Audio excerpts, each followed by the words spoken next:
Moments away from the start of trading, this is Bloomberg Open Interest. I'm Matt Miller. We are looking at futures that are rising today, even after the massive rally that we saw yesterday. The S&P was up almost 2%. It was the biggest gap higher on a Monday, according to Bespoke Investment Group, since 2022. And we're building on it now. Not huge gains, but you can see futures are up about 0.2% on the broader index. You hear the opening bell. If you look down on the New York Stock Exchange, Top Ships is ringing that bell.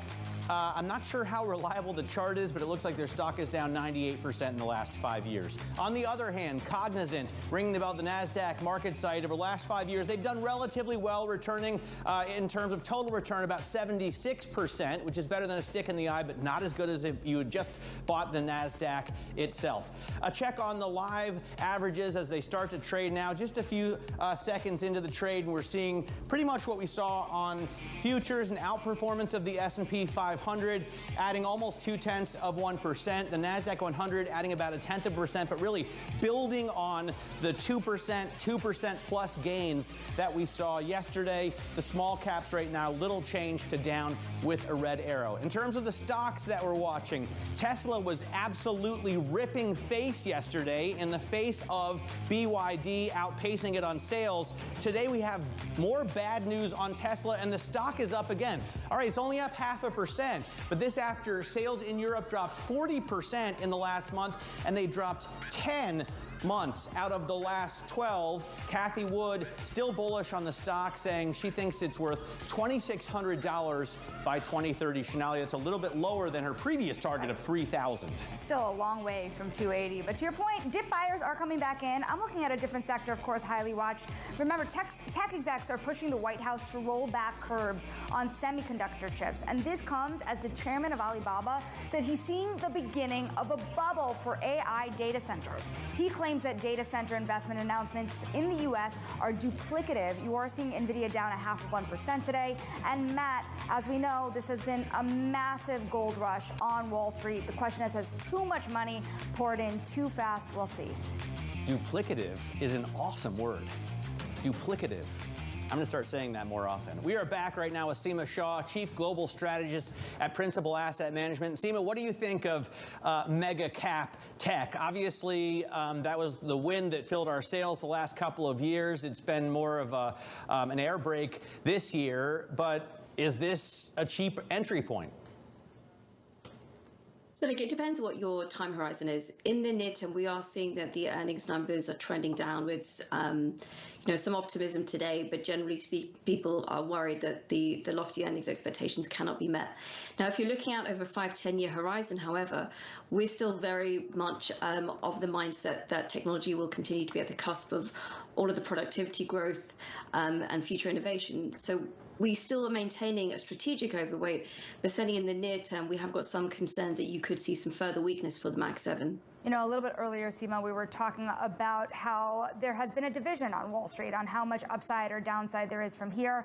But one part of that thesis, I want to pull out what has been said by UBS on this in particular, because the consumer story seems to be of critical concern. When it comes to UBS, they say the U.S. consumer is tiring, and almost no hard data point was inflected infected positively, with the exception of U.S. durable goods. But what has happened since is the soft data has flattered to deceive.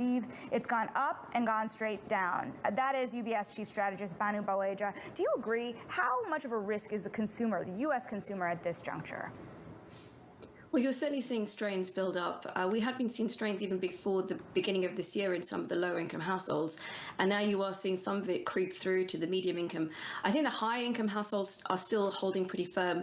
They have such a significant savings buffer built up over the last couple of years, given their exposure to equity markets and to real estate. So we're not too concerned about them.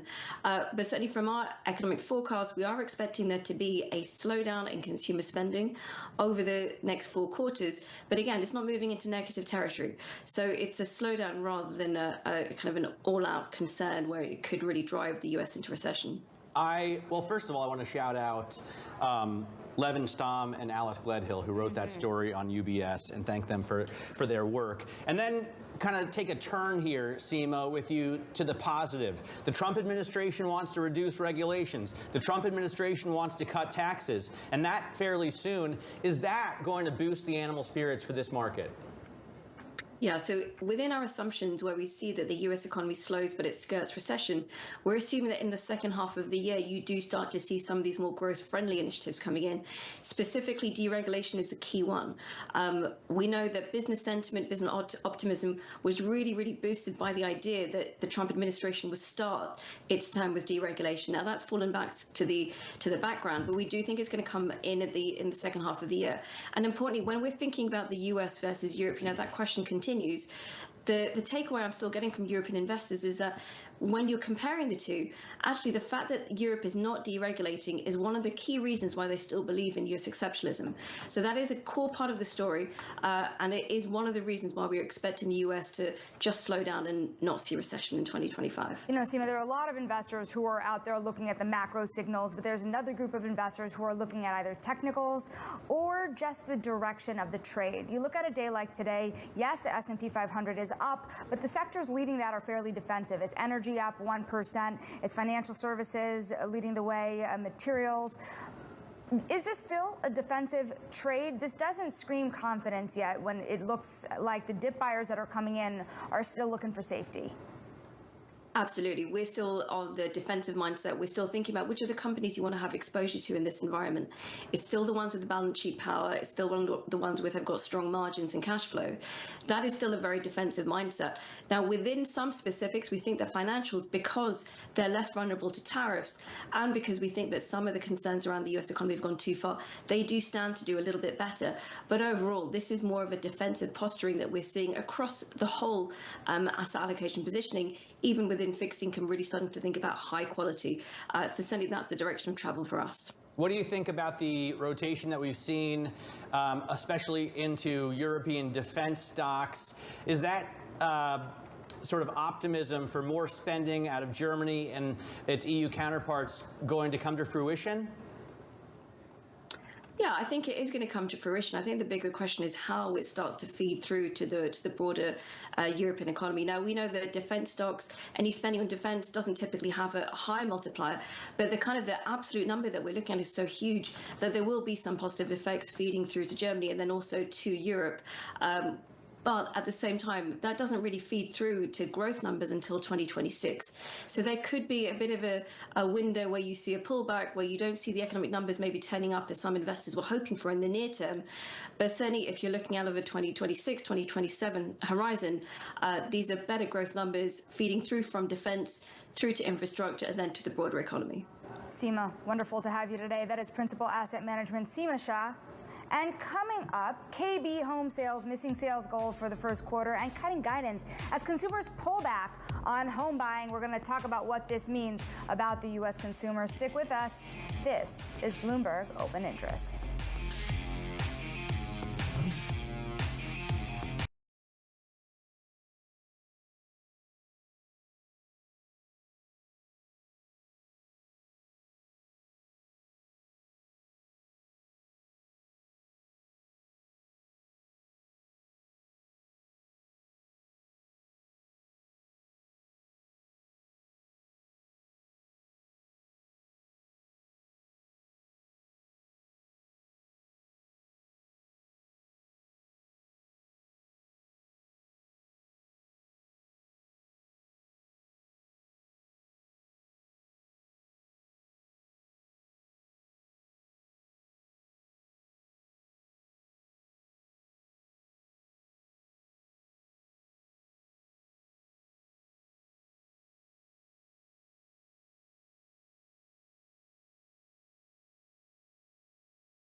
Welcome back to Bloomberg Open Interest. Let's get a check on what stocks are doing 11 minutes into the session. We're still looking at gains, not terribly strong. The S&P 500 yesterday closed up 1.76%. It was the biggest gap up on a Monday since 2022.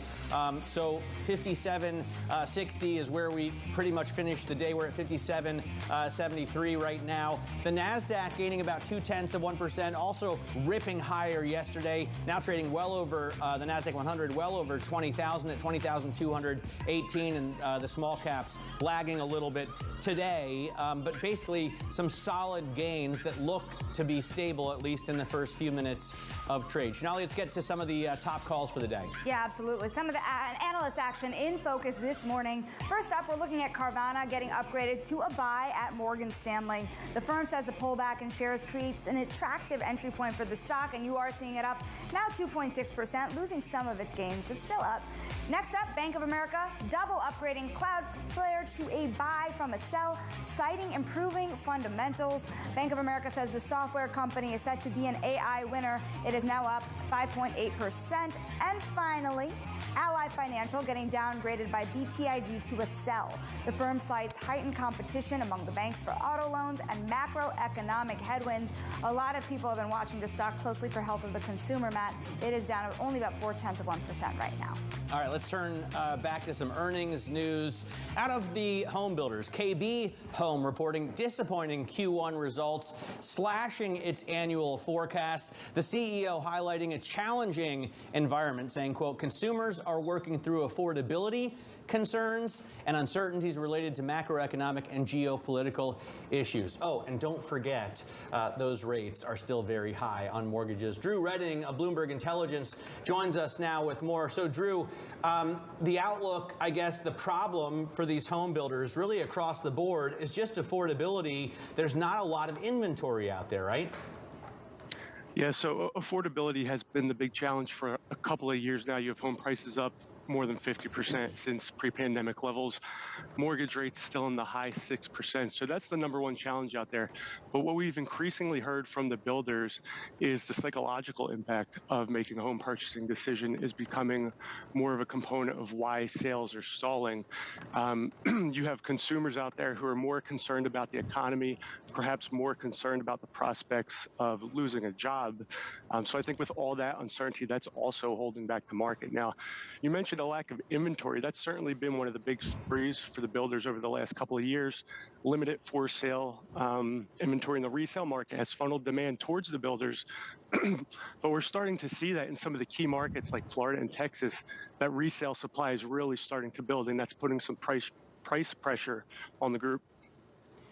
Drew, I look at, I always default to the comp function on the Bloomberg terminal, right? It shows you a 5-year a picture of the stock price, and I put KB Home up there against D.R. Horton, Lennar, and then Toll Brothers, which I guess makes maybe more luxury product. You're the expert here, but is that sector, the higher end home builder, are they doing better than the rest of the group just because that sector of consumers is doing better? Yeah, that's a great question. And that's really what we've seen over the past year or so, is that builders with exposure to the move up and luxury segments are doing a little bit better. There's more traffic in those markets. Toll Brothers is obviously the name that comes to mind. They're kind of in a unique spot within the public home building realm.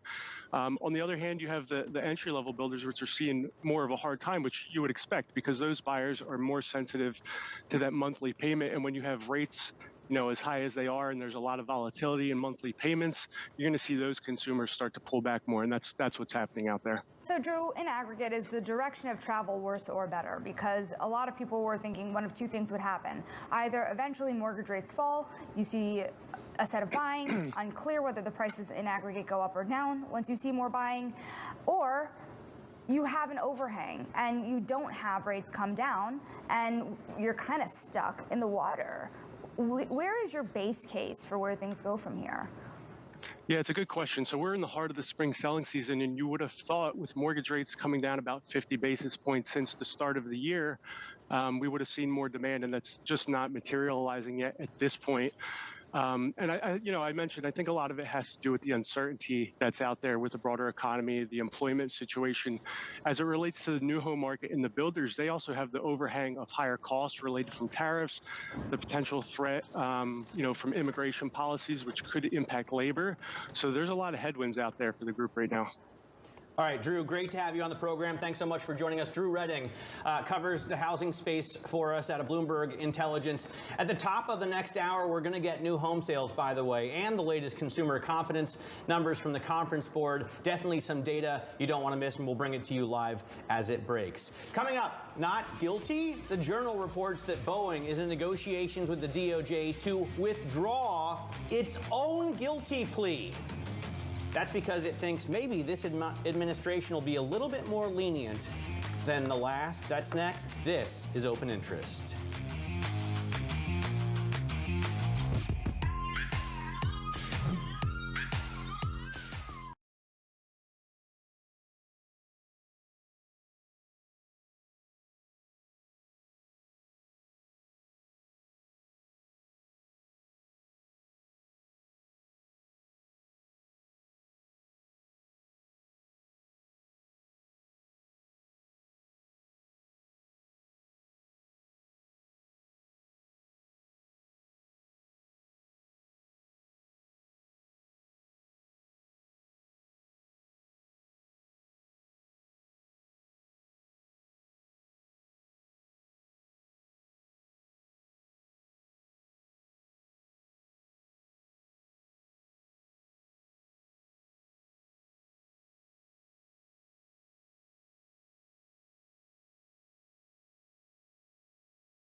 This is Bloomberg Open Interest. Quick check on what's going on in stocks right now. We have, we had, I should say, a follow-on rally from the big gains that we saw yesterday at the close. You can see now the live cash trade has turned lower, although not by much. The S&P 500 down 2/100ths of 1%. The NASDAQ 100 down 4/100%. Nonetheless, a reversal here, and maybe this due to some of the confusion we've got on the trade timeline. Small caps are down, and the VIX actually is down a little bit as well. In terms of the individual stocks that are moving, here's the reason for the drag. NVIDIA is now down 2%. That big heavyweight pulls on the S&P because it's worth so much.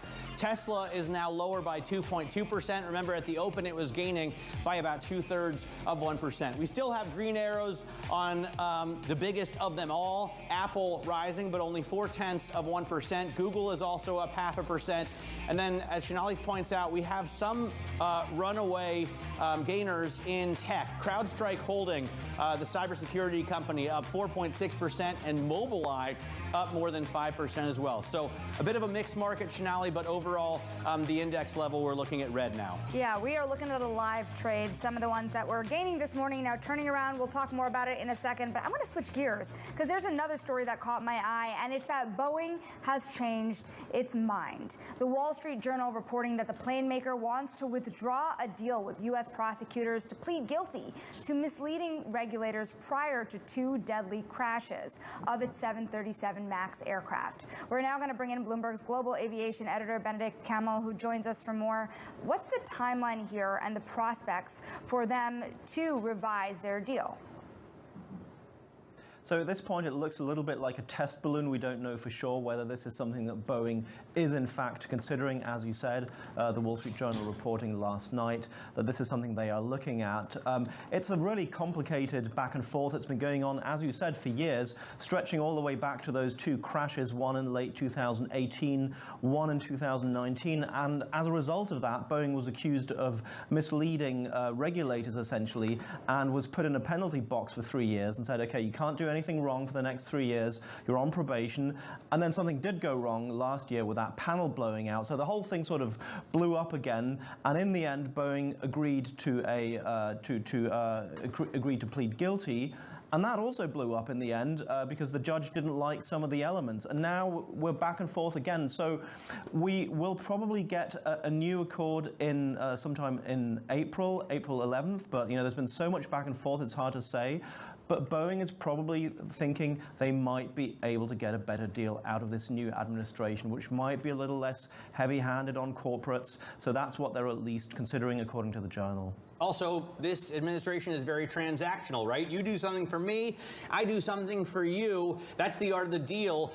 How is Boeing's relationship, how is CEO Kelly Ortberg's relationship with President Trump, given, Trump's concerns about Air Force One and the price and delivery of that aircraft, and, Trump's best friend, Elon Musk, has kind of a rivalry with Boeing in terms of SpaceX, but they seem to be working together fairly well. Yeah, I mean, you're right, Matt. It's a very complicated relationship and very hot and cold. Trump obviously very unhappy about the delays on the Air Force One plane that's being built by Boeing. But then only a couple of days ago, Boeing was awarded this really important new fighter jet deal, the F-47, as it's subtly called. So obviously back in the good books. And as you said, this is an administration that is transactional, that is probably very protective of its national champions. We've heard Trump speak very favorably of Tesla. He has probably an eye towards Boeing. He wants to protect that company. It's part of a global duopoly. He wants to make sure that they aren't damaged more than they have to be. So this is a gamble on both sides. They might, in the end, just sort of shave away some of the elements of the plea. Whether they throw it out entirely, that would sort of be the nuclear option. That's hard to say. But they might ask the judge, look, there's a couple of things in there that we don't like, that we think you can change. So that might happen. But the idea of throwing it out is also on the table, so that would be a big move. All right, Benedict, thanks for keeping an eye on all of it for us. Bloomberg's Benedict Kamel will surely be back when we have more on this case. And Sonali, you're looking at the defensiveness in markets. We're not talking about Boeing and Lockheed Martin in terms of defense stocks, but when you see gains for utilities, when you see gains for consumer staples, then you know that investors are getting defensive. What do you see right now? It's interesting. You have to look at the different indexes. And the first half hour of the trade every day has been setting up to be extraordinarily interesting. Wow, that's broken down into 163 groups. Yeah, that's a lot of them. If you had less of them, you'll see that most of the major sectors are in the red today. Fewer. And then you can just type SPX L1 index to get fewer groups. Right, and energy is leading the way to the point of that defensive trade. Now, if you look at the Magnificent Seven, I think this is kind of interesting. You actually now have 2 stocks lower in the Mag 7. That's Tesla, which has turned around in the course of an hour here, and pretty meaningfully, it's down almost 2% now. NVIDIA is losing off the heels of those Alibaba comments on overbuilding here when it comes to the data center boom. But of course, if you're overbuilding, then the hyperscalers could benefit. It would drive down the cost, wouldn't it? Yeah. Meta, Amazon, Alphabet, Apple, all up on the day still. Microsoft too. And by the way, I think that Alibaba story, which is one we haven't really gone into yet, but we're going to in the 10 o'clock hour, is fascinating. If you have Alibaba concerned about overinvesting, you've got signs out of DeepSeek that maybe people are spending too much. You had signs out of, I think, Xiaomi yesterday that they could spend 20% less on chips. It really calls into question these massive massive CapEx plans that you have at the hyperscalers in the U.S. You know, not as obvious here, but also those big companies like Blackstone, Blue Owl, Apollo. This is one of their biggest theses for investing, so it actually spreads into the financial industry too. Yeah, data centers are a big play, obviously. Especially in real estate, and we're going to focus in on that in the next hour. Coming up in the next hour, Al Rabel joins us. Kayne Anderson, CEO and founder. We're also going to talk about snacks. Daniel Lubetzky joins us from Kind, and Jacob DeWitt, the CEO of the nuclear company. This is very much related to the data centers and hyperscalers. Oklo joins us after a disappointing earnings report. This is Bloomberg. You're watching Open Interest.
We are 30 minutes into the trading day. Welcome to Bloomberg Open Interest. I'm Matt Miller. And I'm Sonali Bassett. Katie Greifeld is on assignment today. We are looking at markets that have turned lower after gains at the open, and we're getting breaking news any moment now on housing, on new home sales. We're looking for 680,000. Here we get it at 676. So coming in just below the expectation. It's fair to say that's in line. Month over month, new home sales, though, a lot lower, 1.8%. We were looking for 3.5% decline. And then we got the consumer confidence data from the Confidence Board. That's a 92.9 reading. We were looking for 94, so it's not that far off in my estimation, but let's get to an expert and see what he thinks. Bloomberg's Michael McKee joins us here on set. Mike, what do you think of these numbers? You're wrong. These are bad numbers. It was expected that we would see a drop to 94, but seeing a drop to 92.9, that is the lowest since the middle of the pandemic back in 2021. Wow. 2020, Let's get a chart of that. That is sick. So that is extremely bad news. Now, the other thing that we're seeing is that the prior month, the February number, was revised up from 98.3 to 100.1. So this makes it an even bigger drop. The present situation index actually drops to 136.5 from 138.1, and expectations drop to 65.2 from 74.8. So all the components of this are not good. And so it does suggest that consumers are being weighed down by the whole tariff discussion and what's been going on in Washington. The issue is that so far, we haven't seen that translate into a whole lot of action. And the consumer sentiment numbers don't necessarily predict what's going to happen. They're more contemporaneous. When you see them go down, you usually see a decline in retail sales kind of thing. Well, which this is why we talk about soft data turning hard, right? We're waiting for that. I just sent the chart to the control room. We got, our boy Joe is out this week. And when Joe's not here, it's hard to get charts up on the screen. There it is. There it is. Consumer confidence. That's over 2 years. And it looks interesting compared to what's on my screen. I got a 10-year chart up, so it's it looks bad. a better picture. You can see in your, and people can just call that up on their Bloomberg, of course, and they can see that this is the biggest drop in quite some time. Well, the levels even look like getting out of COVID. So that, if I'm looking at this correctly, I'm looking at the same chart you are. You did see a drop off in the 2-year yield. Investors are looking at consumers really closely now to see, you started getting there, what the ripple effect would be. If you start to see this data roll over, what else rolls over? Well, it's funny. Somebody just asked me what my bracket was like for the March Madness, and I didn't do one, but it would be worth what looking at Fed funds futures are, both zero at this point, because we're going to see so much volatility. And obviously, a number like this is going to cause a knee-jerk reaction to see bond yields, especially on the short end, drop because people are thinking maybe the Fed will be cutting rates, more likely to cut rates. But unless we get some sort of signal from the hard data, they're not going to do that. And you heard in my interview with Raphael Bostic yesterday that they still see confidence among companies that their sales will be okay and that consumers aren't necessarily rolling over yet, and inflation is still up. So they're concerned about inflation. Until they see that go down or a real deterioration in the hard data, they're still going to be on hold. Yeah, it's interesting. You're still seeing at least 2.5 cuts priced in through the end of the year. It was 3, if you believe, even early last week. Mike, correct me if I'm wrong. We'll keep an eye on things as they move. That is Bloomberg's Michael McKeon. Great interview yesterday as well, of course, with Raphael Bostic. We're going to switch now. We're going to get a Wall Street point of view on this. Joining us today for the Wall Street Beat, Al Rabel, CEO of Kayne Anderson, which is an investment firm that is focused on real estate, credit, private markets, and you're seeing so much moving under the hood. So a couple months ago, you were kind of warning about this. You were concerned about the data weakening. Is this playing out as you would have expected?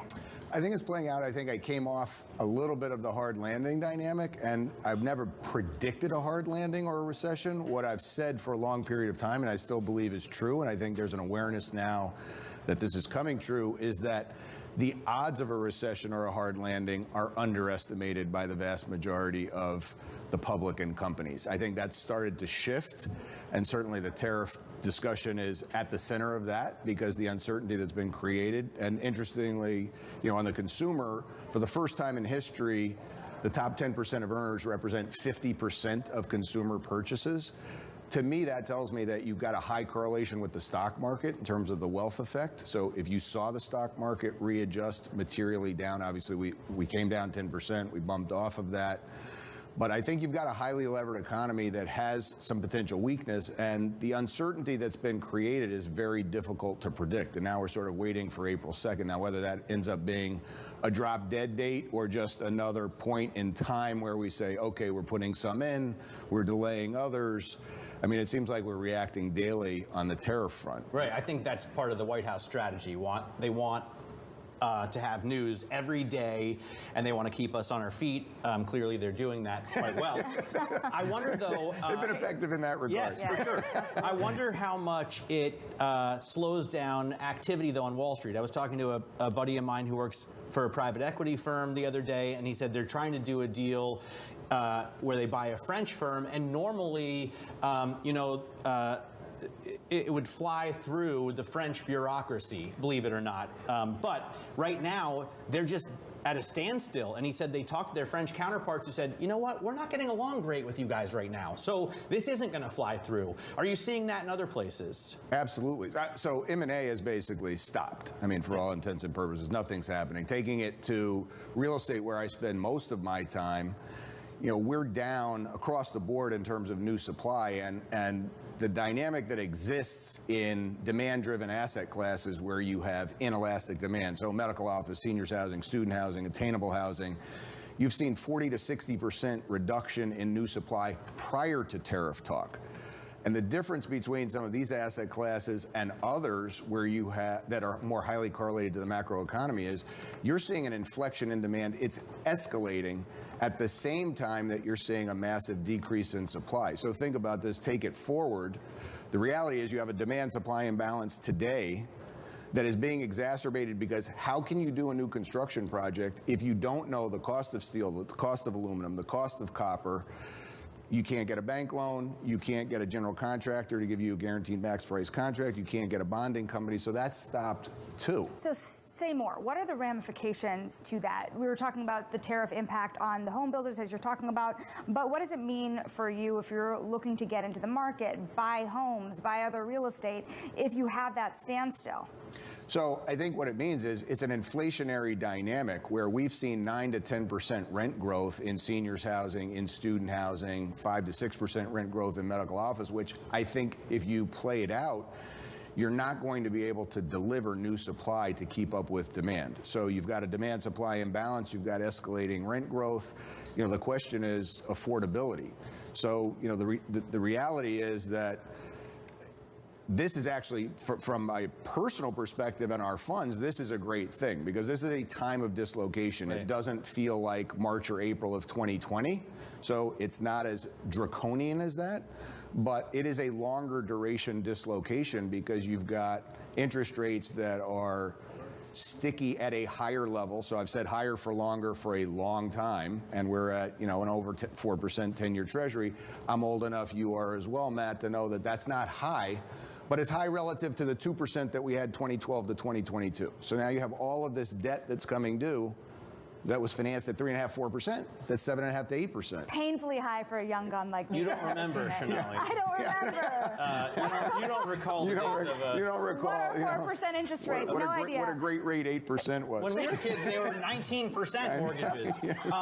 Al, I don't want to come off like a bleeding heart liberal. I love my big gas-burning V8 engines. I love Florida just as much as the next guy. But when you, especially in your space, when you see an increase in natural disasters, property destroyed in Florida, property destroyed in the Carolinas, absolutely ravished in Los Angeles, and then you see higher lumber costs, higher steel costs, fewer construction workers because, we're closing the border down. Does that mean costs are just going to go through the roof to rebuild this stuff, and that we're going to need to rebuild it more and more often?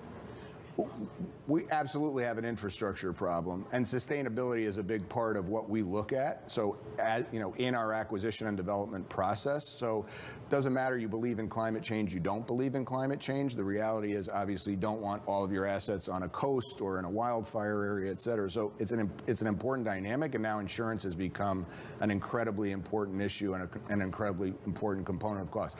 Matt, to answer your question briefly, costs are going up. So that means that existing assets are worth more because it's impossible to replace existing stock at a cost basis that matches existing asset cost basis. So for us, we see a huge buying opportunity because of where interest rates are and where we think they're staying for a while, whether it's 1, 2, or 3 Fed cuts this year. I think we're sort of looking at the same next year. So I think directionally interest rates are lower. That said, they're not getting there quickly, so it's not going to be quick enough. So there's a huge buying opportunity. I think part B of that in demand-driven asset classes is that there's going to be a tremendous selling opportunity 2 to 5 years from now because we will be in a lower interest rate environment. And this rotation of dollars into alternatives is not going to stop anytime soon. How much money, I'm hunting for a number here, are you willing to put to work this year? We have put about $7 billion to work on the equity side over the last 2 years, and we expect this to be probably our biggest year for allocation, 2025, and we see the opportunity set at least going into the first half of next year, probably through the end of next year. Al, great to have you here on set. Thanks so much for joining us. Al Rabel there of Kayne Anderson giving us really the Wall Street perspective, the Palm Beach perspective on markets today. Coming up, Amy Wu Silverman from RBC Capital Markets, their head of derivative strategy, why she says this market has changed from a paddling duck to a lobster in a pot. This is Bloomberg.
Let's get now to high interest to look at what's making headlines around the world. The Atlantic's top editor, Jeffrey Goldberg, said he was added to a group text in which top U.S. officials detailed plans to bomb Houthi targets in Yemen. The journalist says Defense Secretary Pete Hegseth shared operational details of forthcoming strikes, including targets and weapons the U.S. would be deploying. It looks like an extraordinary security breach from an administration that's already had issues with classified information in the past. Hegseth told reporters last night that, quote, nobody was texting war plans. Alibaba's Joe Tsai is warning of a potential bubble forming in AI data centers. Shanali was pointing this out earlier. Tsai says the pace of development may outstrip demand.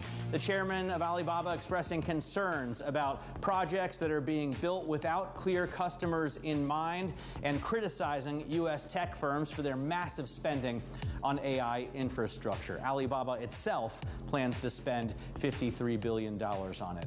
UBS Investment Bank says the visibly tiring U.S. consumer will drive a further 8% slump in the S&P 500. The strategist there, Banu Buweja, says numerous indicators are flashing warning signs, and he expects the S&P 500 to drop as low as 5,300 points as analysts cut earnings estimates for the next 3 to 4 months. Shanali? And speaking of that call, we are now going to get more people to weigh in. Right now, we have Amy Wu Silverman, RBC Capital Markets head of derivative strategy. Derivatives. It's very tempting to go to the technicals with you, Amy, and the emotions behind the VIX. But I do want you to weigh in on what you think about this macro story. You saw consumer confidence data at the top of the hour come in weak, really at the weakest level you've seen in years. You are seeing more and more strategists warn that this is really the canary in the coal mine here for this market. Is it concerning to you? Look, it's very concerning to me, and good morning. But when you start going back to those stats and those technicals you mentioned, you know, they show a relatively sanguine story right now, Sonali, but that's partly because, you know, we're over this hump of a March expiration. We're over this hump of a lot of hedging having been monetized because we have seen a move in the S&P. And right now we have this April 2nd potential tariff story rejiggering the narrative right now. And the question is this potentially another orderly sell-off? That's the word that we've been using in derivatives. Or is this a potential for a gap down? And the fact that we haven't really had that convexity in this market has made it feel, I think, year to date still quite orderly. Why do you use the phrase lobster in a pot? What kind of data do you see coming in that shows you we're boiling and maybe not even noticing it? Yeah. So first, you know, up until the beginning of the year, we sort of called this a paddling duck market, Matt. And it was just this idea that everything looked calm on the surface, but we had already started to see pretty violent rotations underneath, kind of like, you know, the underneath the lake the duck is paddling. And the reason I've been calling it a lobster in the pot is if you actually look year on year, baseline volatility is heating up. It's just that we kind of take 2 steps backwards, 1 step forward. And it's been, again, that word orderly. But, you know, 2022 is a perfect example of things being orderly and us drawing down 20% in the market. So my point is just, if we start to take the temperature up in this orderly fashion, it doesn't mean we couldn't get cooked in the end. And that's my primary concern with some of the soft data points we've seen. Some brutal warnings out there. Now, Amy, I want to also pull up what's happening under the hood right now, because I think it's pretty telling. If you pull up the sectors of the S&P 500, we've been talking about this defensive trade, but you also see just how much technology is a double-edged sword. Communication services up, the likes of Netflix and Apple over there. But let's click through to utilities. These are a lot of names here that are tied very closely to the AI story. If you look even further down, Vistra is your biggest loser in that index. Constellation, these were darlings last year. So if you believe in what Alibaba is putting down, this idea that maybe the data center boom is a little oversubscribed, then how bloated are these valuations that you're seeing tied to the AI story? Yeah, not only do I think that's a great question, I think it plays into the concerns that we are seeing in our own thematic basket. So when you look at the AI story, obviously that thematic basket is down year to date, but then the AI adjacents, so going back to the data centers, the utilities that you're talking about, those have been hit hard. The reason I think it's concerning is it's not just about the rotation, again, back to that paddling duck. It's about the idea that typically these have been places where folks like to hide. You know, you think about what the flight to safety trades have been. They actually have been to Mag 7. They have been to utilities.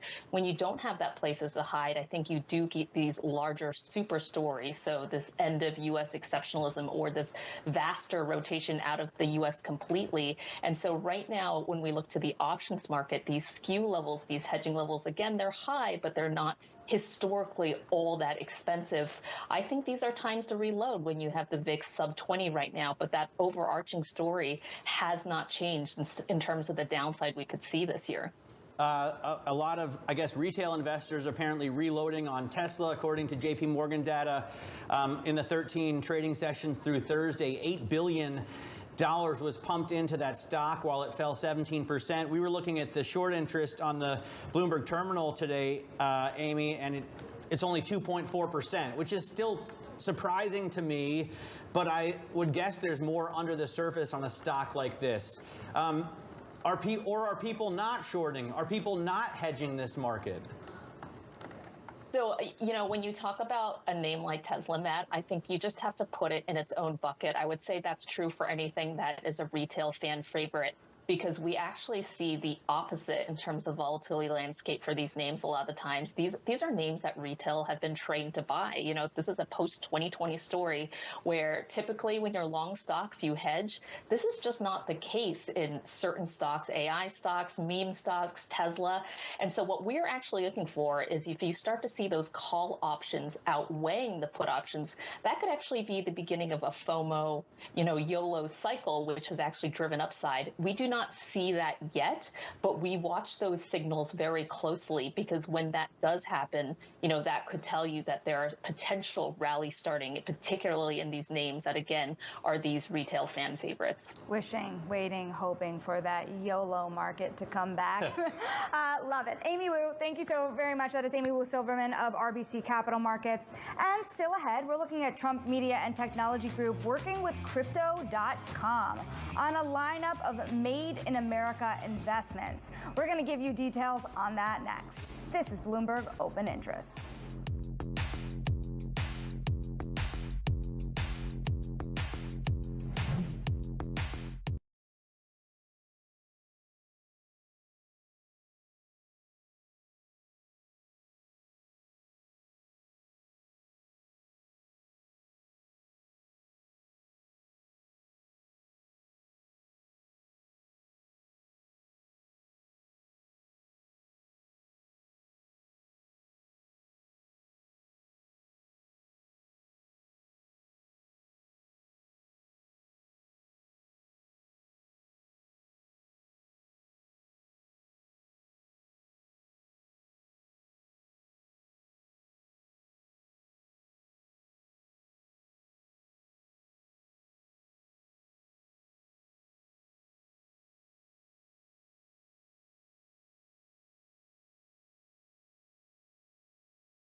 And it's time now for Social Climbers. The company is making waves this morning. And first up is McCormick. The spices and seasoning maker reported first quarter earnings that failed to meet Wall Street's expectations. Now, the CEO said the company is trying to manage what he calls a dynamic environment. Next, Smithfield Foods, the world's largest pork producer, said it expects sales growth this year in the low to mid single-digit % range, thanks to strong pork demand. The news comes as retaliatory tariffs from key U.S. partners risk disrupting trade in the months ahead. Now, finally, Trump Media and Technology Group is partnering with Crypto.com for a series of ETFs that will include digital assets and securities with a Made in America focus. You are seeing DJ shares jump about 7.5%. Of course, this crypto media world for Trump just keeps merging that. Yeah, fascinating story, and one that I don't think we could remember seeing with any other administration, and that's what I'll say about that. I want to get a quick check on what's going on in these markets. The S&P 500 has been bouncing back and forth. We started up, we headed down, now we're back up. Really surprising, I'd say, after that consumer confidence number dropped to the lowest we've seen since 2021. The NASDAQ 100 also powering higher 0.25% after the big rally that we saw yesterday, and the 10-year yield coming down a little bit. That's a turnaround from the gains that we saw in the yield at the open just an hour and 25 at the open of the show, an hour and 25 minutes ago, right now at 431.91. When we come back, we're going to talk to the founder of Kind Snacks. That company is building the company's, or that founder is building the company's legacy in health with some new investments. We'll talk to Daniel Lubetzky next. This is Bloomberg. You're watching Open Interest.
Let's get a quick check on what's going on in these markets because they've turned around from drops. The S&P 500 now up 0.25%, the NASDAQ 100 rising 0.75%. And we're looking at some pretty interesting moves under the surface, as Shonali likes to say. I don't know if that's a Sarah McLachlan reference or Amy Wu Silverman, but we have seen some consumer staples stocks sold off in this market. Obviously, Nvidia is the biggest weight here. Right.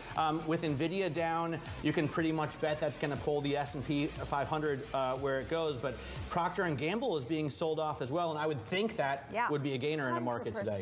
Yeah. You would think that people will still buy toothpaste even if the economy turns. So Colgate also actually down on the day. Some things that are also moving under the surface, speaking of things that have very volatile sentiment, Tesla is now down about 0.4%. Now it's off of session lows, but it was up to start the trading session, wasn't it?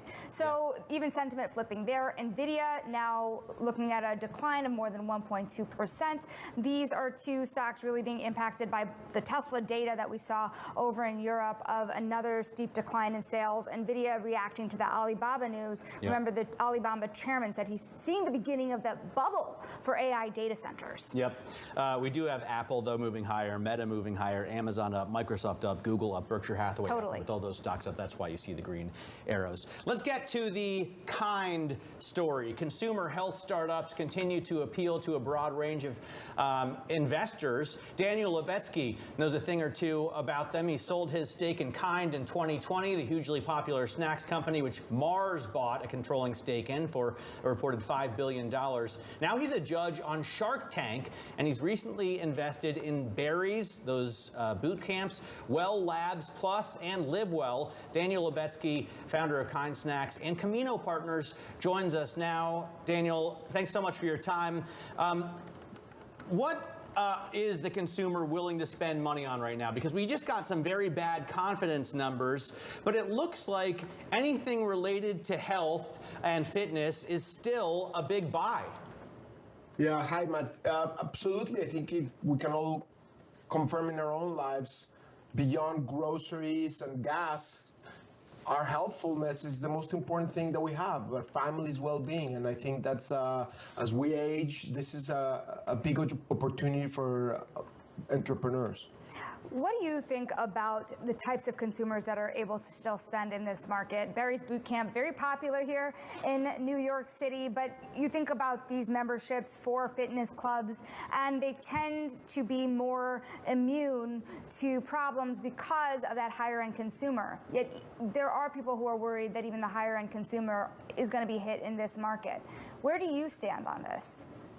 Hi, Sonali. I think what we did at Kind is find a premium product that we didn't need to sacrifice. You know, it's nutritionally dense nuts, so they cost $3 to $6 per pound compared to refined flours and sugars that cost 15 to 25 cents. And we committed to continue working till we had enough scale that it could be a luxury that could be affordable by tens of millions of people every single day. And that's our goal with all of our investments, to find high-quality, long-term value propositions that people will know are actually benefiting their lives and that can scale. So in the case of Barry's, we have a premise that it's going to be able to expand beyond its 20-plus locations in premium cities into more suburban areas, and so far the evidence shows that it does have the ability to scale. But at the end of the day, there are other solutions also for people to maintain their fitness, to sleep better, to eat better, that they can do at home. So how does the consumer, Daniel, look to you? I mean, I guess people are willing to spend until they just can't, right? And we see bank balances dropping. We see debt levels rising. At some point, is this consumer too stretched to spend the money on a Barry's Boot Camp?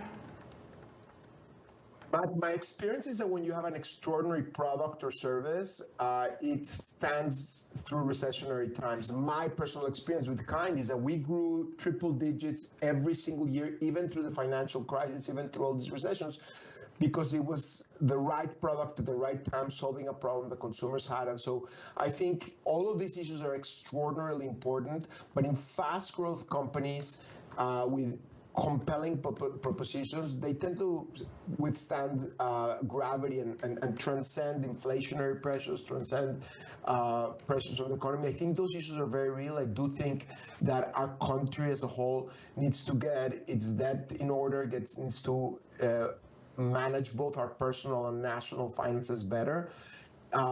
Our focus as investors is to find companies that we don't need to, we have plenty of things to worry about as entrepreneurs. We just want extraordinary teams, extraordinary execution, extraordinary products. And my experience is that they will outperform in any market. Yeah, and we certainly see the data really starting to turn around. When you look at the national aggregate data, you are seeing that drop off with consumer confidence just this morning coming out to the lowest level since just after the pandemic, really. You know, I do want to switch gears and talk about what you're addressing here, specifics for entrepreneurs in terms of challenges in the current environment.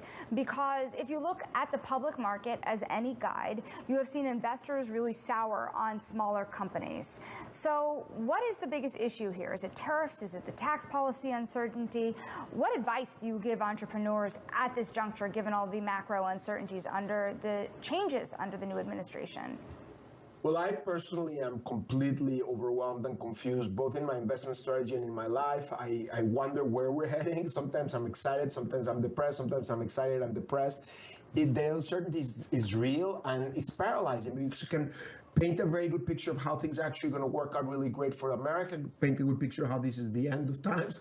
And the truth is that these things are uncertain. The only advice that I can give is focus on the things that you can control and then outperform so that you make up for any of those other pressures from society. And then you just wake up earlier, go to sleep later, outwit, outwork, outperform, and the United States has the best economy historically, and my belief is that that's going to continue.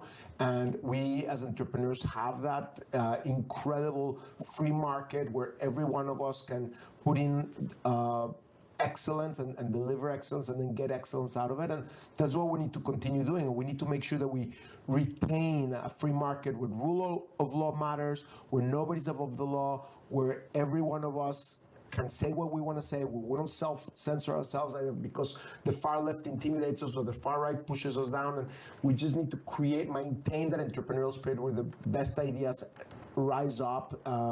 And that's how I ran Kind for 20 plus years. I sold my final stake this last December. Now we're fully focused on deploying those resources to invest in the next Kind, to find companies in the longevity space, broadly defined, where people can eat better, sleep better, recover better, do fitness better, look better, and as we're living longer years, make the best out of that. Daniel, do you see a place for, or are you interested in investments in technology and AI? You know, Kind is a recipe that was good for you and people liked, or better for you and people liked. The Aries Bootcamp is, at the end of the day, you know, an exercise class that doesn't really use anything high tech, any gizmos or gadgets, none are really necessary. But do you think, you know, something like the Whoop or the development of AI is good for fitness, and do you see any investments there? Yes, that's a sweet spot for us. We're very excited. I would just say that I do think AI is very, very real. I was at a conference last week with some of the greatest minds there, and it is fascinating what's happening. It's definitely going to transform our world. It is real. I also would say that every guy and their great-grandmother put AI after their company, and at some time that becomes gimmicky. If it's real, great. Use AI. It's very real, and it can really transform society.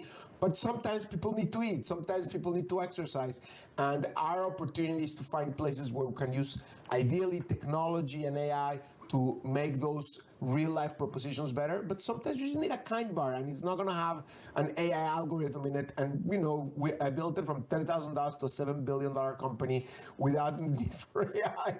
So sometimes we as investors, like, just run after the same thing. And when somebody zigs, you need to zag. So I will follow. I invest in funds for AI because I'm not the smartest guy out there. Some of these companies are going to get clobbered. Some of them are going to transform society. So I trust the smartest funds to invest in AI. But I try to find the best CPG companies, the best longevity companies where I can touch and feel and sense that they're providing a long-term value proposition. You know, Matt and Sonali, one of the biggest problems in today's society is the lack of trust. Yet you don't know what to believe in media, you don't know what to believe in social media, you don't know if you can believe the claims that companies are making, you don't know if you can believe the government. It is terrifying. And we as entrepreneurs, as brand builders, as brand guardians, to recognize the power that we have with our brands to help people trust us. That's where the huge difference can be made. Daniel, we thank you for joining us today. We thank you for all that advice you have for entrepreneurs out there, of course, navigating a very tough environment. That is Kind Snacks and Camino Partners founder Daniel Levetsky. Thank you so much. Now coming up, shares of Oklo are falling after reporting its latest results. We're going to bring in the company's CEO next. This is Bloomberg Open Interest.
Now, shares of Oklo, they're lower this morning after reporting fourth quarter results that showed a bigger loss than anticipated. Now, Oklo designs nuclear fission reactors, which can be fueled by recycled waste. Joining us now with the company's CEO and co-founder, Jacob DeWitt. Now, I want to also point out, however, that your stock is, in this market, still up 36% on the year. And so, you know, you could basically tripled in the last couple of years. Yeah, a lot of excitement around nuclear, particularly in the middle of the AI boom. boom. Do you think from where you're sitting that investors actually might be getting a little in over themselves, or is there as much demand as they're pouring money into? Over their skis is what she means. I'm the worst at idioms. Very sorry. I actually think not. I think the demand is much larger than what a lot of folks are expecting. And the thing with energy is this isn't just about AI. This actually expands way beyond it. AI is, I mean, we are still so early, and the demand signals seem to indicate that it's just going to be bigger and more than what we expect, especially on the energy side. You know, I know a lot of excitement happened with DeepSeek and things like that, but at the end of the day, drivers on efficiency are only going to drive more use. It makes AI cheaper, which means more people are going to use it. Couple that, though, with reshoring happening, bringing manufacturing back where you need 24/7 power. Nuclear is really well suited to do that, and we've not had that for 20 years. So that's a demand driver, and then we still have the energy kind of transition. I really think of that more as an advancement of driving to electrification and the other things that happen with that, with home heating, transit, all that. I mean, we're looking at an electrification boom across the board in many ways. So we're going to be really busy is what we anticipate. You are, we were talking earlier the break, you're from New Mexico. You got into this when you were a kid. And, I would imagine this is just a massive part of your life and expands beyond, a quarterly earnings report. However, on Wall Street, analysts care about that. And the Citi analyst said both your EBIT and net profit were less than what he expected. What happened in this quarter? And how is it to guide the street? Yeah, I think a couple things. So first of all, yes, what we're building lasts for a very, very long time. One of the things that we talk about internally and that drove me to be interested and fall in love with this when I was a kid, this technology approach, this is literally a technology that can take known, how we do the reactors, how we do fuel recycling, and take known heavy metal reserves that we have on this planet and power the entire planet's energy needs for several billion years. Well, that's a lot longer than a quarter, but the upside and the long-term trajectory here is very, very exciting. That said, I think as we kind of look back on the year end, there were a couple of drivers. Obviously, we closed the transaction of going public. We did all this stuff last year. We're sort of the burn rate from where we were was honestly was in the range we were expecting, between $40 and $50 million for the year. Going forward, I think what we expect is this will be an uptick in spend this year as we ramp into actually deploying the first plant. We're well positioned, right? We have fuel allocated to us. We have a site. We're actually in a really good spot of having a significant amount of capital efficiency. And I think that's the key thing. We actually spend in a year what some of the peers in the space spend in a quarter. And that's just a testament to kind of the discipline and capital efficiency we have really from the beginning of the company and sort of the strategy we've taken to keep it that way. So, we're really well positioned in terms of being capitalized, having the traction we have to bring, one of, if not the first, commercial reactors online here in the next few years, and then just opening the floodgates to deploy after that. I think a lot of people looked at the Trump administration and said it would be great for nuclear, that it would really allow the industry to take off among other sources of energy, and you did see your rivals really be bid up in the market on the heels of that. Are they really that good for it, or is there still a lot of red tape to cut through? Yeah, I mean, they are really good for it, and there's still more red tape that they're going to remove. And I think what's cool about this is this spans, honestly, both parties and prior administrations. From Bush, George W. Bush, President Bush there, to President Obama, to President Trump on first term, to President Biden, to President Trump now. There's been this ratcheting and escalating support for nuclear. What we see now, though, is this interesting confluence where you have the demand drivers so powerfully lining up that need the power, that need the reactors, couple that within an appetite to take a whole of government approach on actually getting sort of these regulatory inefficiencies out of the way and modernizing what's happening. And we're in the early innings of seeing the activity here. That's at the big government level, but what about the local government level, the small government, let's call it, when you have consumers maybe pushing back that they don't like, for example, the air raid sirens that might come with some of these reactors, not naming any names here, or other reasons that they would not want a nuclear plant in their neighborhood. I wanted to ask a similar question. I think what you're saying is there's an emotional response to nuclear, right? I had a professor at Denison, Ron Santoni, who was a fantastic philosopher, but very much against this. And I've lived in Europe where the Germans, there's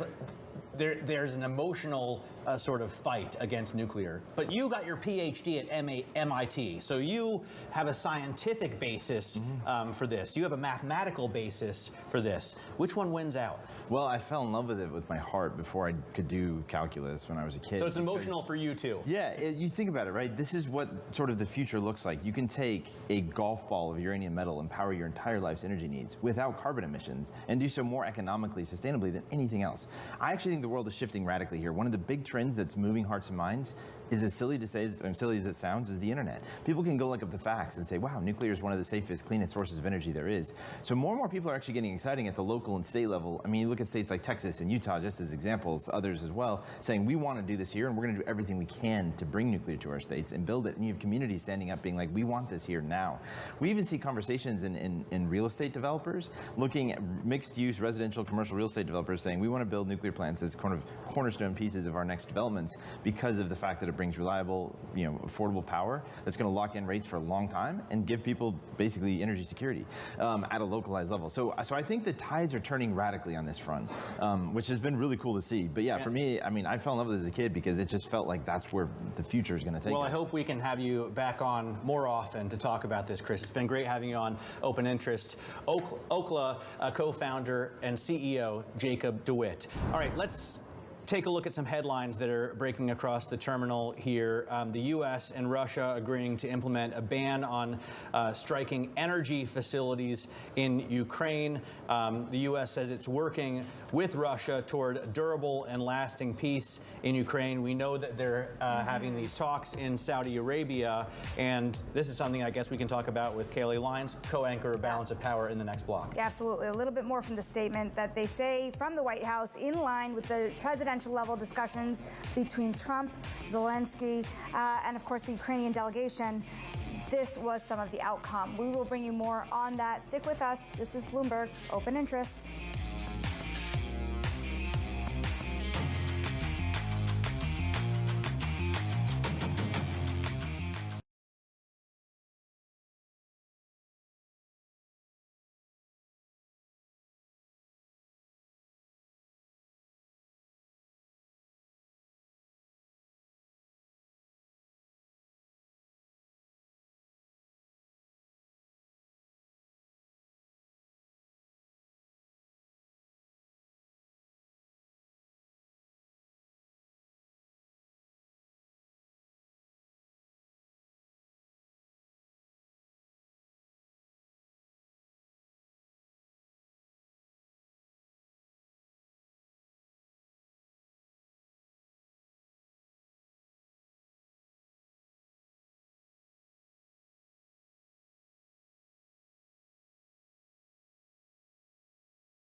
All right, we've got some breaking news on the talks in Saudi Arabia. The U.S. and Russia have agreed to implement a ban on striking energy facilities in Ukraine. The U.S. says it's working with Russia towards a durable and lasting peace. Joining us now to talk a little bit about that is the co-host of Balance of Power, Kayleigh Lines. So, Kayleigh, what do we know about these negotiations and I guess the results that we're seeing?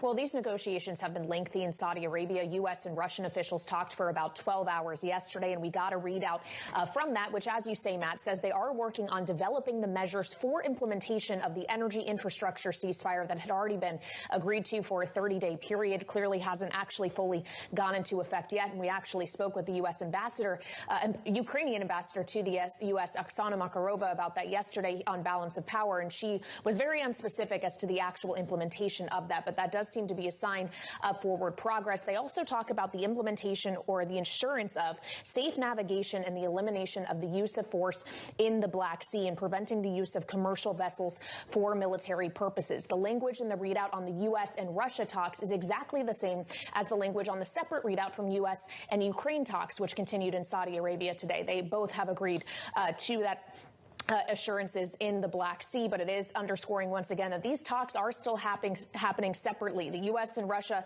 and the U.S. and Ukraine. It is not all three parties together at one table, though they do say in the readout that they are continually working toward a wider peace. Now, Kayleigh, I want to shift gears here as well to get an update from you on another story that really did catch the eye of Americans, and this was the text that was reportedly sent to the Atlantic editor-in-chief, reported by the editor-in-chief, Jeffrey Goldberg, about war plans. This was later then disputed by Pete Hegseth. I mean, where does this stand now? Where does this go from here? Of course, this was highly confidential information that you wouldn't want in the hands of a major media publication before going out.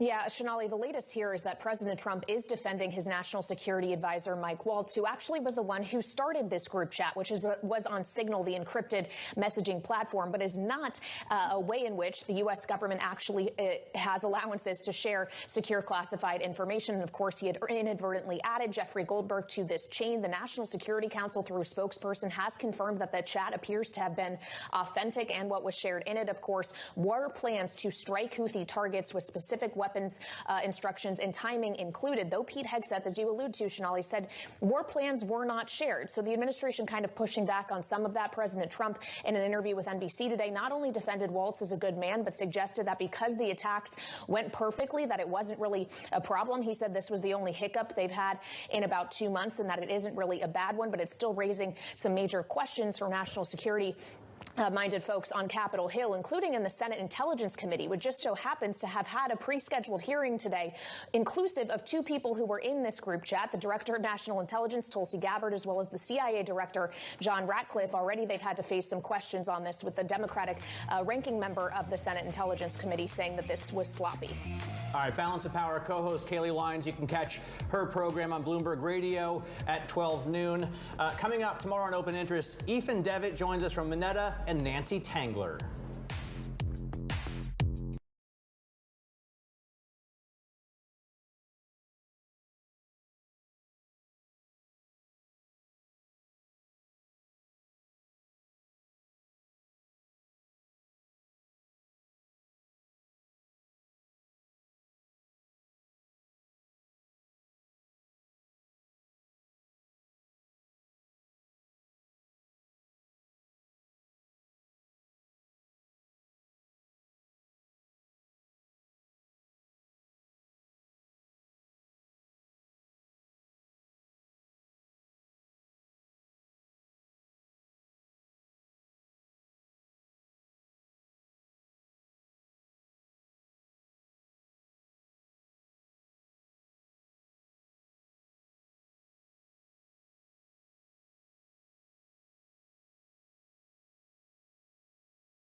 From the heart of where innovation, money, and power collide in Silicon Valley and beyond, this is Bloomberg Technology with Caroline Hyde and Ed Ludlow.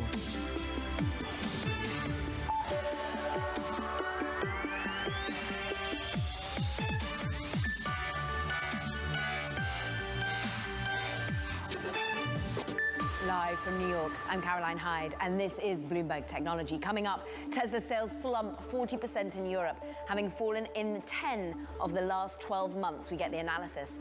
Plus, foreign officials and tech execs push Trump's administration to rethink the US's global chip strategy and export limits. This as the debate around AI regulation heats up. And Alibaba chairman Joe Tsai criticizes US tech giants for their massive spending on AI infrastructure and warns of a potential bubble in data center construction. We shine a light on what's happening in the markets. We bring you also breaking news as well, as we understand that Russia is currently, the US saying that Russia agrees to ban on striking Ukraine energy assets. That was, of course, something that had been discussed in the previous end of the show, but we are seeing, of course, the United States coming out there and saying indeed that Russia agrees to a ban on the striking of Ukrainian energy assets. We'll bring you more on that story in a moment and the implications to the broader market. But right here, right now, we go back to what's happening in the tech space. I'm looking at the Nasdaq currently up about 0.5% after yesterday's significant rally. I want to drill into some of the individual companies that have been on the move as well. And interestingly, after the phenomenal rally that we saw in Tesla yesterday, it's off by only about 0.2%.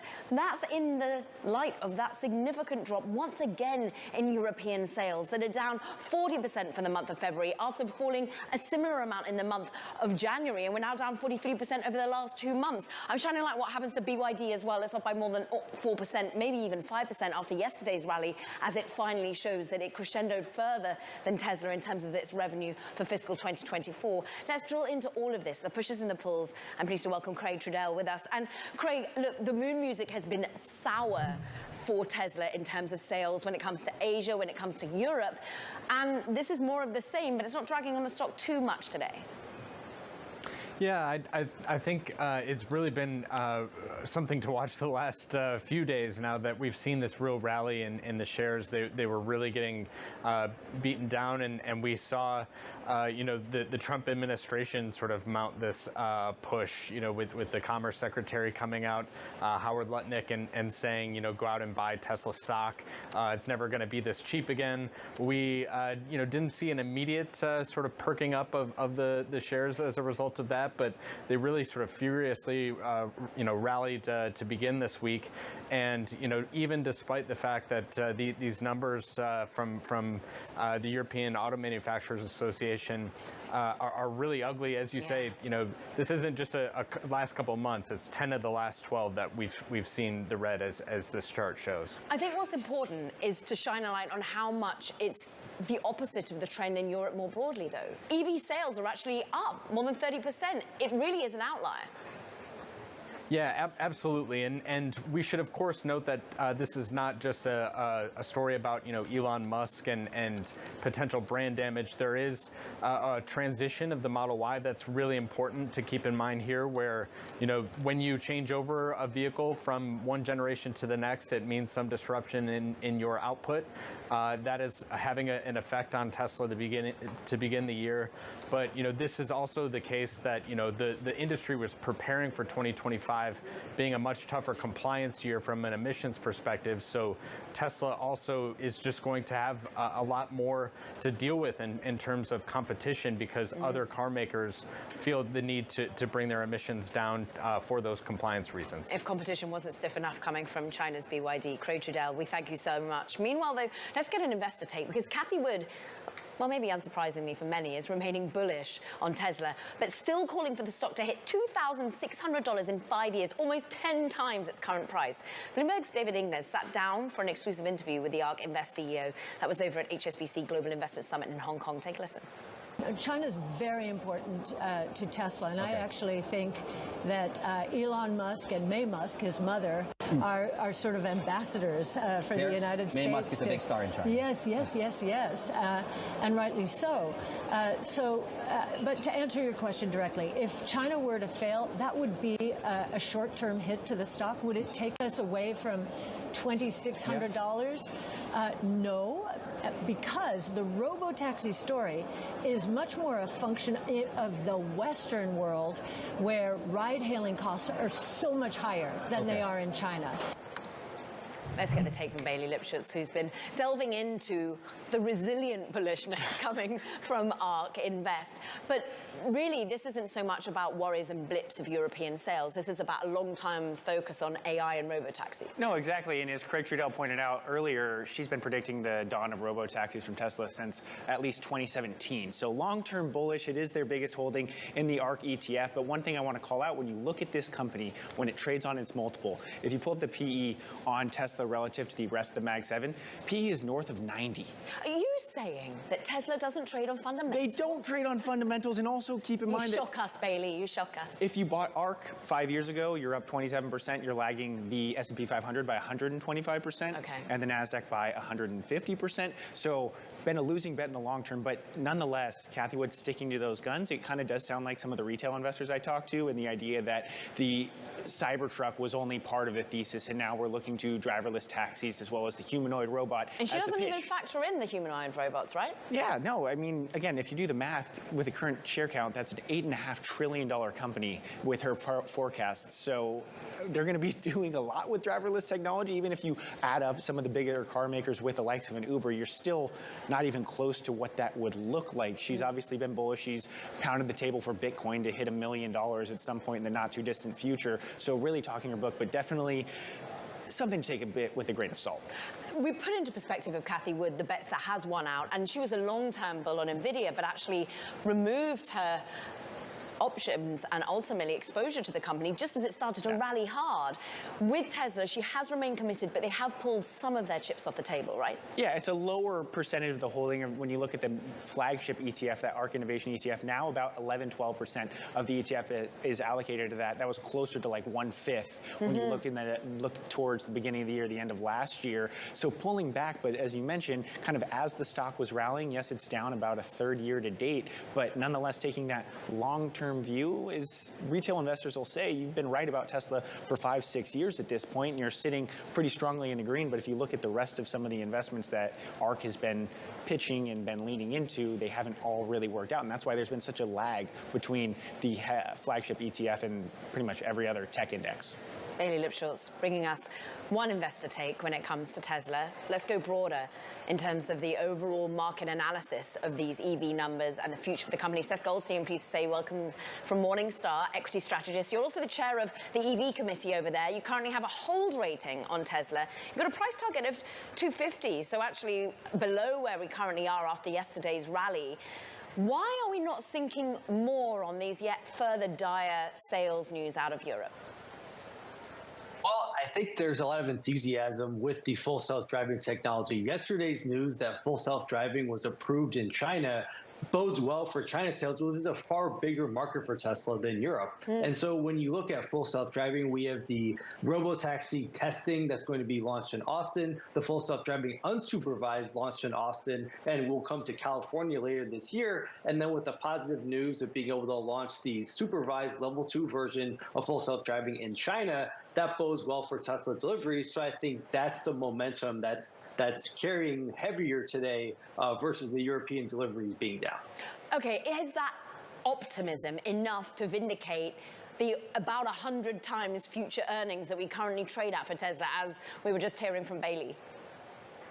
Well, Tesla's a very high growth stock, has been for years, and with Tesla still having strong growth prospects, whether that's the energy storage system, whether that's robotaxis, full self-driving subscription softwares, there is still a lot of room for the Tesla growth story to play out. So I think the market is still valuing that Tesla does still have a lot of growth left, even if the Model 3 and Model Y are approaching that limit of deliveries. They still have the new, more affordable SUV coming out later this year that should then push deliveries back into growth. Seth, get into the details here, therefore. Is it the fact that they haven't really had an overhaul of their current product that is limiting current sales, and of course the mismatch as they try and iron out a new form of production, or actually is it the politicking of Elon Musk taking an effect here?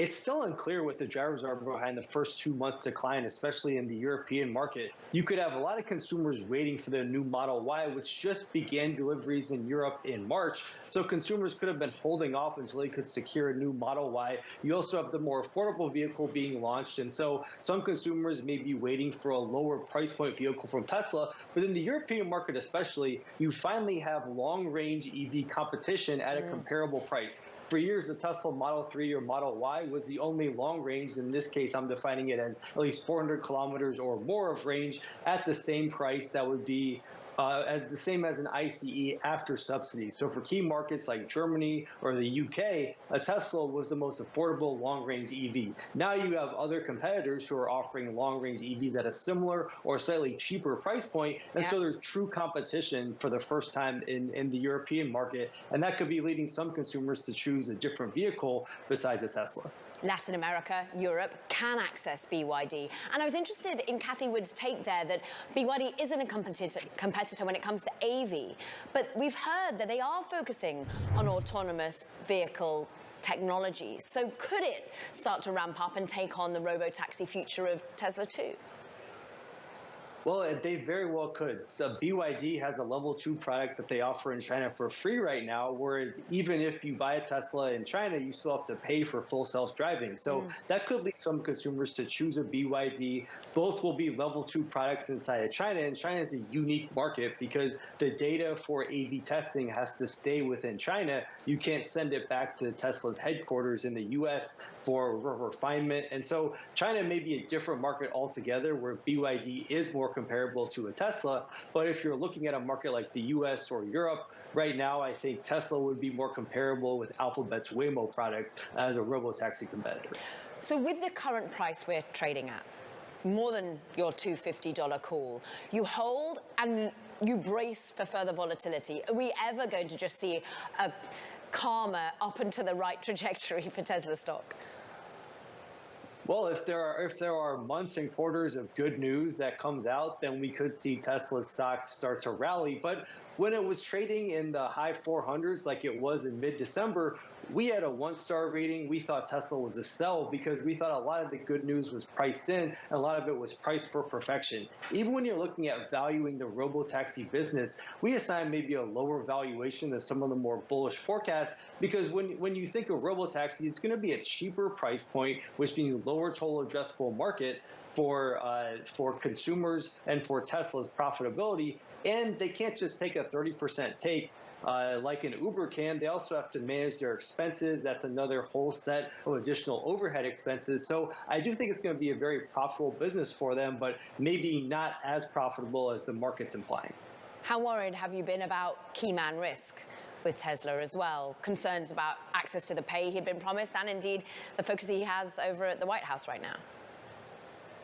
Well, Elon Musk has always had multiple positions, whether that was buying Twitter and turning into X a couple years ago or helping to lead SpaceX. He wasn't the CEO, but he still does take a leadership position in that company. He also has Boring Company, Neuralink. So I'd imagine that Elon is still focusing most of his time and energy at Tesla. I think last week's event highlighted that he's still focused on Tesla, and he's probably taking a little bit of a step back at some of his other companies, letting the management teams at places like SpaceX and X do more of the projects, take more of a leadership role so he can spend more time at the White House. I'm not too concerned right now that Elon's